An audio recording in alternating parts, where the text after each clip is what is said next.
I want to start with a sentence that, well, almost every business owner or executive listening to this has likely felt in their bones. Yeah, or muttered under their breath out of frustration. Exactly. It usually happens, late on a Friday afternoon. Yeah. You're staring at a spreadsheet or a revenue projection. Or one of those endless project management dashboards. Right. And this thought just crystallizes perfectly. You think, I have the feeling that we are slow, and we could be doing so much more with all the resources we currently have. It is the universal defining lament of a growing company.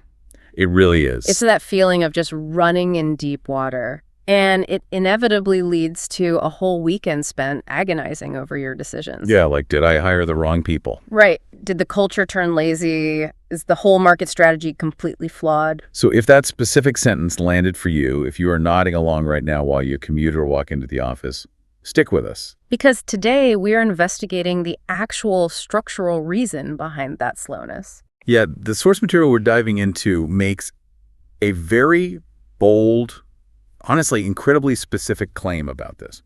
It argues that this feeling of moving through molasses is not what you think it is. I mean, they use this analogy of an endless game of corporate Tetris. Oh, yeah, where you're just trying to clear lines before the screen fills up. Right, but you never actually build anything lasting. And the claim is, this is not a people problem. No. It is not a motivation problem. And usually, it's not even a strategy problem. Which is a tough pill to swallow for a lot of leaders. Definitely. The root cause is a fundamental system error. It's an error in how work is managed at the most granular structural level. It's a diagnosis that aggressively challenges the default assumptions we all make when we hit a growth plateau. It really takes the spotlight off the individual worker. And puts it directly onto the invisible architecture surrounding them. But before we get into the mechanics of that architecture, let's just set the tone for this deep dive. Because we know who we're talking to here. Right. If you're listening to this, you are time poor. You carry a lot of responsibility. And frankly, you are probably highly skeptical of anything that sounds like a silver bullet management theory. Cooked up in a vacuum somewhere, yeah. Because you've likely already tried all the surface level fixes. You bought the expensive new software suite. Oh, sure. You hired the consultants to come in and map out, better processes. You've cycled through new hires, hoping that one superstar executive would magically make the whole company move faster. And yet, the underlying sluggishness is still there. It remains. So the promise today is a grounded, rigorous look at exactly why those specific fixes failed. We aren't here to offer empty corporate cheerleading. No, absolutely not. Right. We are demanding that this source material actually convinces you, rather than just trying to inspire you. Which means we really have to dismantle the mechanics of that failure. Right. If the premise is that scaling teams are structurally broken by default, platitudes won't cut it. We can't just say work smarter, not harder. We have to open up the operational engine. We have to examine the gears and identify the exact friction points where the collective energy of your team is just leaking out. That is the mission. So here is our roadmap. First, we are going to diagnose what the material calls the illusion of activity. Why your company feels overwhelmingly busy while producing such inconsistent forward progress. Exactly. Second, we're going to reframe the core operational unit of your business. We'll shift the lens from a task to a project. And we'll debate whether that shift is actually the root cause or just a symptom masking deeper leadership failures. I definitely have some thoughts on that part. Finally, we're going to put your specific business through a live 90-day practical test. We'll ask you to interrogate your own priorities using this framework. To see if your company's capacity to grow is structurally blocked right now. So let's start with the diagnosis. The central premise here is that most growing businesses run on a constantly replenishing reactive pile of tasks. Whether that's a team of 5 people making $1 million a year or 50 people making tens of millions. Right. And operating on that reactive pile is what severely damages organizational productivity. Okay, let's unpack that terminology immediately. Because words like productivity, they carry a massive amount of cultural baggage. They really do. When I hear productivity, my mind defaults to time management. Sure. I picture the individual contributor. I think of inbox zero, Pomodoro timers, life hacks. Blocking out calendar time to squeeze out like 15% more output. Exactly, from a given 8-hour workday. Yeah. And the assumption is, if everyone in the building is individually highly productive, the company is highly productive. And that is the exact assumption the text attempts to completely demolish. Really? How so? It draws a hard, non-negotiable line between personal productivity and organizational productivity. Okay, so personal productivity is what I just described. Right. An individual managing their own time, optimizing their focus to clear their own desk. But organizational productivity is an entirely different metric. Completely different. The text defines it as the company's ability to convert effort into output. Convert effort into output. It's the ratio between the raw energy the collective team puts into the system and the tangible structural results that come out the other side. So we are essentially talking about a conversion rate. Yes, energy in versus results out. A conversion rate is the perfect way to conceptualize it. And the core argument is that for most scaling businesses, that conversion rate is shockingly poor. It is. And it's not poor because the employees lack discipline. Or because they need another seminar on how to use their calendars. Exactly. The team is putting in massive amounts of energy. But the system they are operating inside is completely unequipped to translate that effort into forward progress. For the business itself, yeah. And the culprit for that poor conversion rate is this heavy reliance on the task. So let's look at the fundamental nature of a task. Think about how a task is actually generated in the wild within a typical company. Usually it's external. Right. A major client emails with an unexpected complaint. Boom, a task is created. The internal billing software glitches and sends out wrong invoices. A task is created. A key vendor misses a critical delivery window. Another task. Tasks, by their very definition in this framework, are responses to what is already happening in the environment.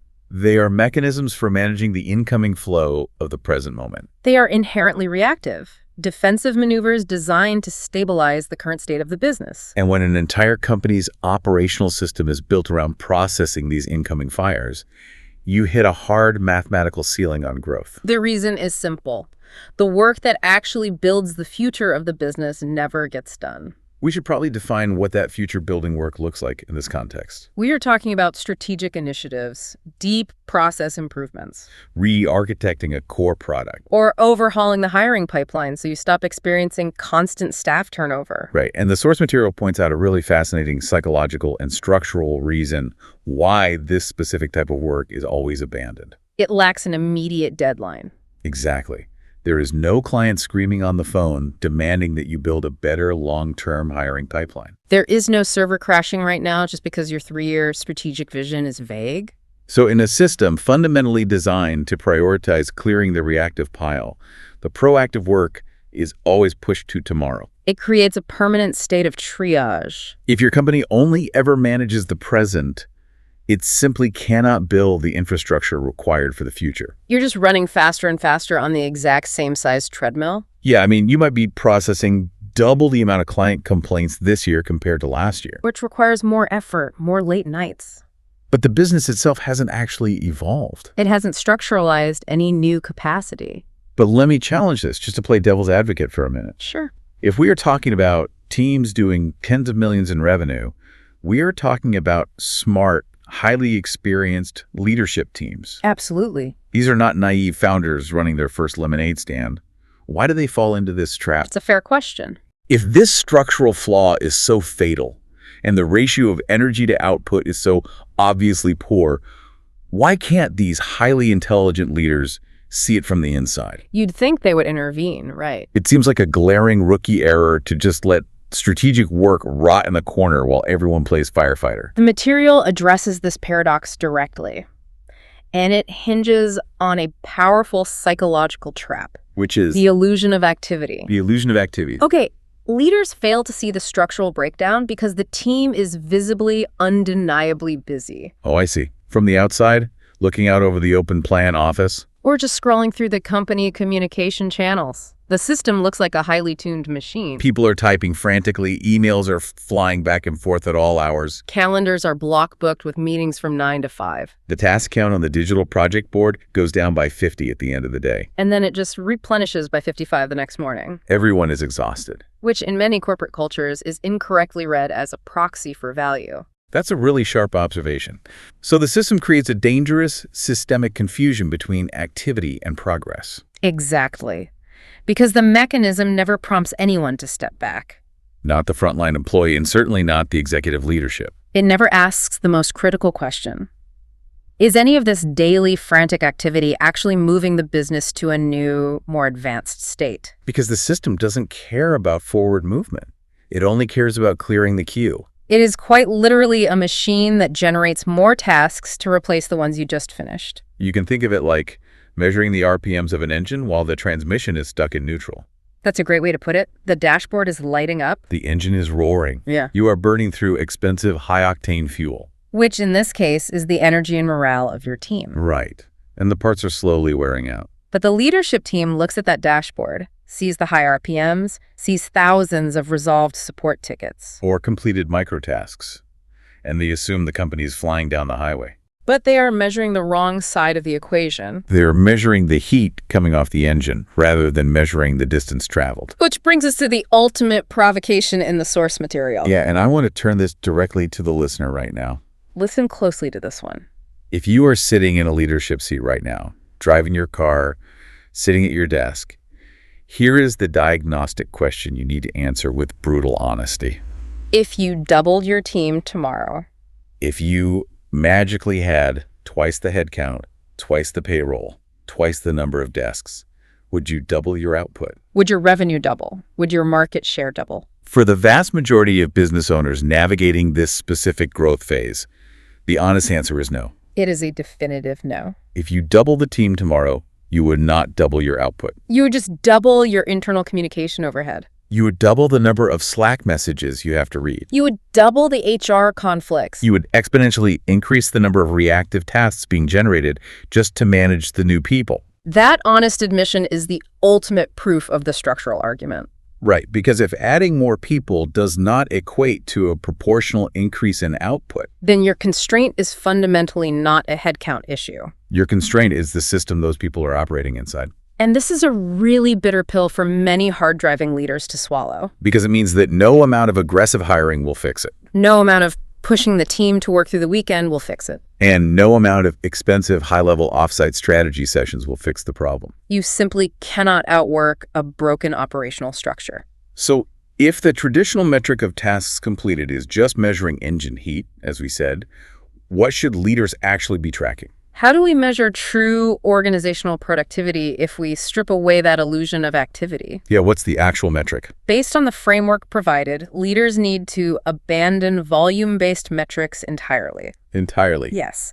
Asking how many things did we do today is irrelevant. You need to transition to conversion metrics. Okay, conversion metrics. The text introduces a critical distinction here, right? Between scatter work and sequence work. Exactly. Scatter work is the reactive, isolated task. The email reply, the quick bug fix. Right.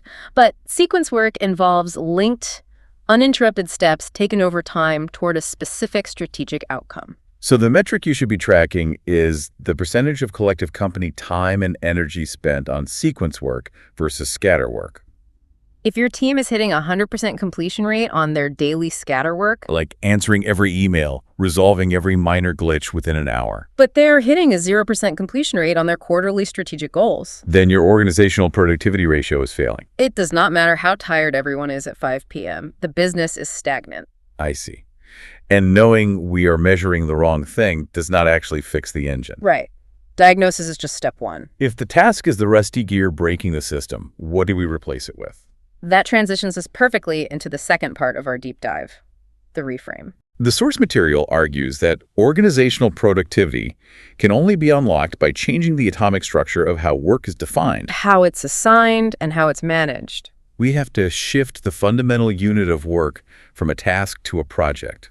Now, this requires a very clear definition, because the word project carries a massive amount of corporate baggage. Oh, absolutely. When people hear project, they usually picture bureaucratic nightmares. They envision massive Gantt charts, Specialized, really expensive software that nobody knows how to use. project management professionals with advanced certifications. And endless, soul-crushing status meetings where nothing gets done. But the text strips all of that away. It provides a very lean, specific framework to distinguish an urgent reactive task from a strategic growth project. It argues that a project in its purest form requires only 3 elements. Just 3, nothing more. The first element is a defined destination or outcome. Where exactly are we going, and what does the world look like when we arrive? The second element is the current state. Where are we starting from right now, today? And the third element is a sequence of steps that connects the current state to the destination. That is it. Outcome, current state, sequence of steps. Let's make this concrete. The text provides a highly relatable case study regarding client onboarding. It's a classic example. I want you to walk me through how this lean project framework actually changes the nature of the work. Sure, let's set this scenario. Okay, the current reality of this hypothetical company is that onboarding a new client takes 3 weeks. And it is a completely chaotic experience. Balls get dropped constantly. The client feels confused and neglected right after signing the contract. Which is the worst time for them to feel that way. Right. And the internal team is just stressed out. So the leadership team decides their goal is to reduce onboarding time to 1 week. And make it a smooth, repeatable process. In the old, broken task-based system, how does this directive actually play out? Well, in a task-based system, that massive strategic goal simply ends up as a single bullet point on a manager's to-do list. Or a single digital card on a Kanban board.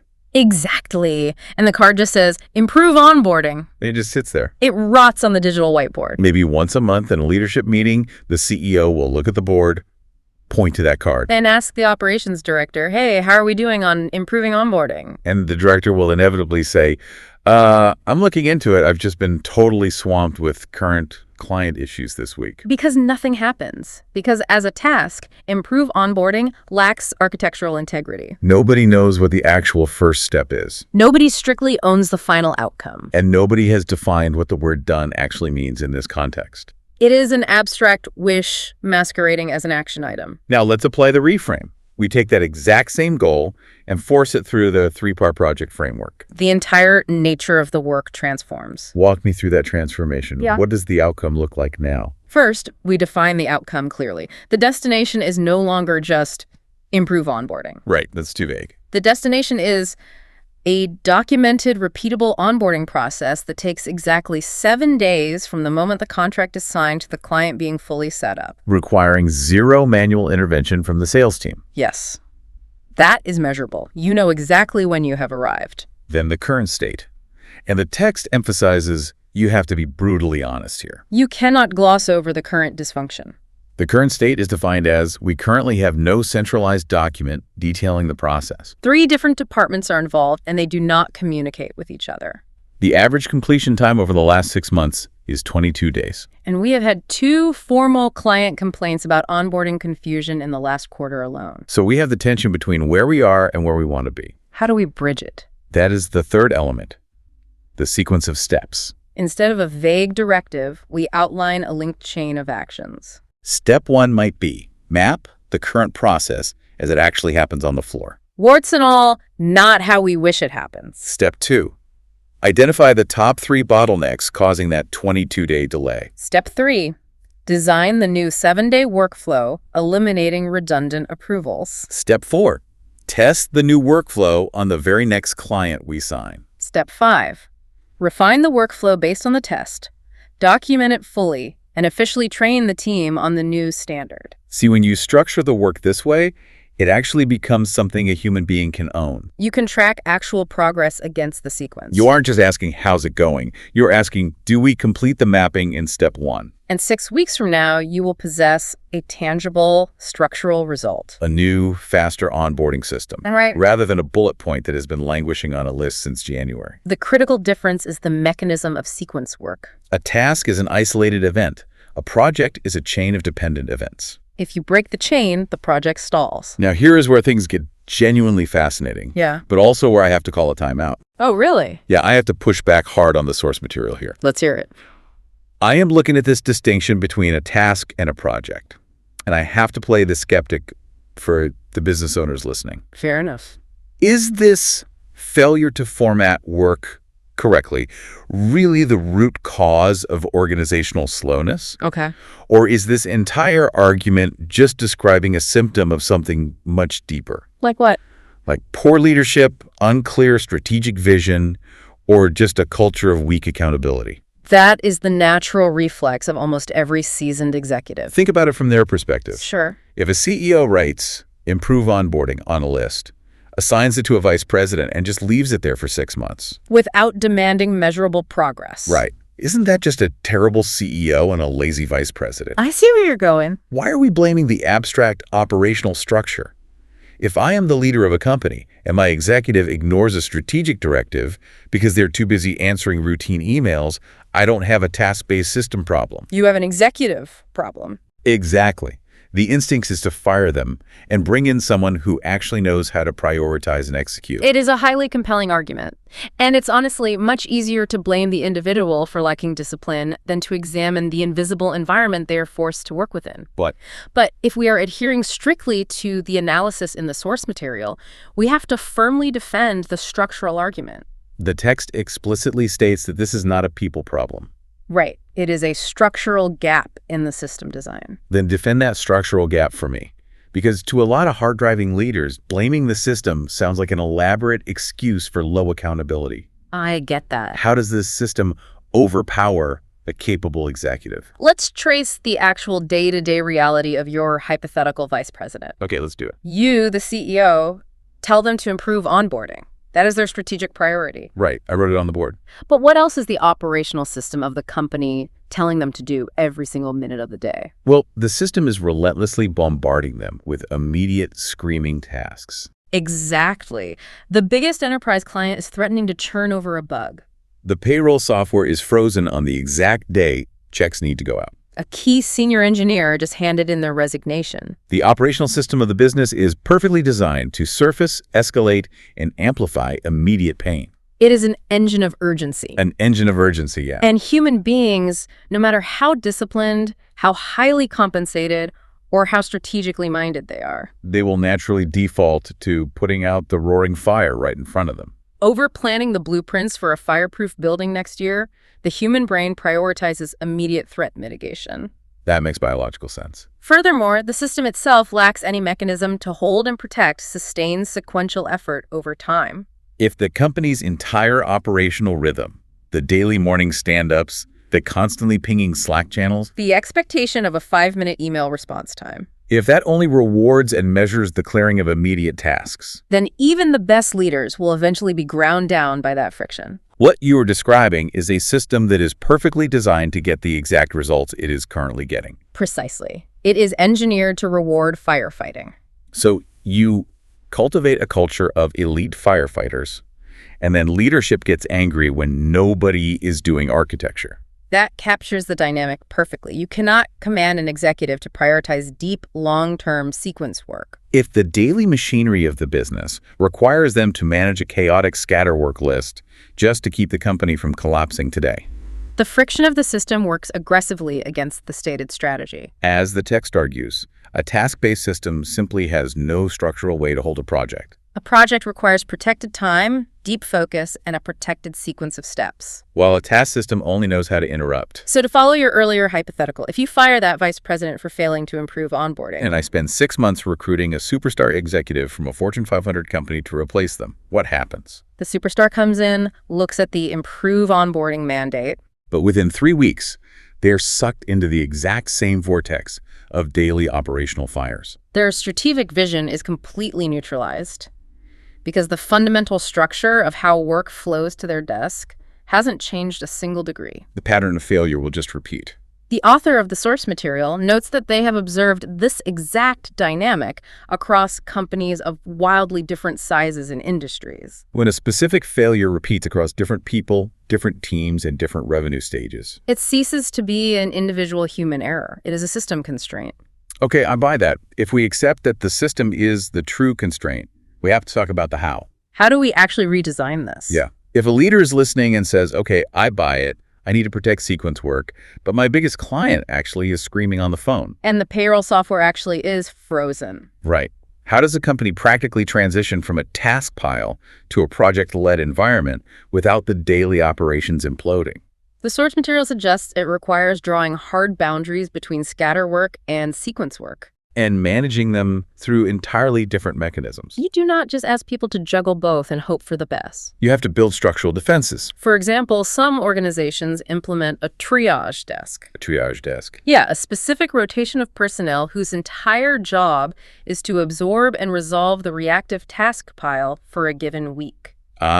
Shielding the rest of the team so they can execute sequence work uninterrupted. So you isolate the incoming flow. You isolate it, and you change the communication architecture. You implement strict asynchronous communication rules. You dismantle the expectation of immediate internal replies, which is the lifeblood of a task-based culture. If you do not change the rules of engagement, the urgent will always cannibalize the important. The transition must be highly uncomfortable, though. Oh, in week 2 of trying to shift to projects, the team will rebel. They will feel like they are ignoring the business. Because the business is addicted to the adrenaline of the task pile. That concept of addiction brings us to the third and final part of our deep dive. We are moving from the theoretical diagnosis and the reframe into harsh reality. It is time for the practical test. The source material transitions into a direct challenge for the reader. And we're going to run that challenge live right now. It is designed to put your own business under the microscope. To see if your capacity to grow is structurally blocked by the exact dynamics we have been debating. We are going to walk through a 90-day exercise. If you are listening, we want you to actively participate in this mental audit. I want you to slow down for a second and genuinely think about this. Identify the 3 most important things your business needs to accomplish in the next 90 days to meaningfully move forward. We have to be incredibly strict about the parameters of what qualifies here. These cannot be. We are talking about trajectory-changing initiatives, expanding into a new geographic market, Overhauling the core pricing strategy. automating a manual production process that currently takes 40 hours a week. Think of your 3. Hold them in your mind. Got him. Now, I have to admit something here, being completely transparent. When I apply this exact lens to my own work, it is a deeply uncomfortable experience. If I look at my own list of strategic priorities, the big things I know will move the needle for my team.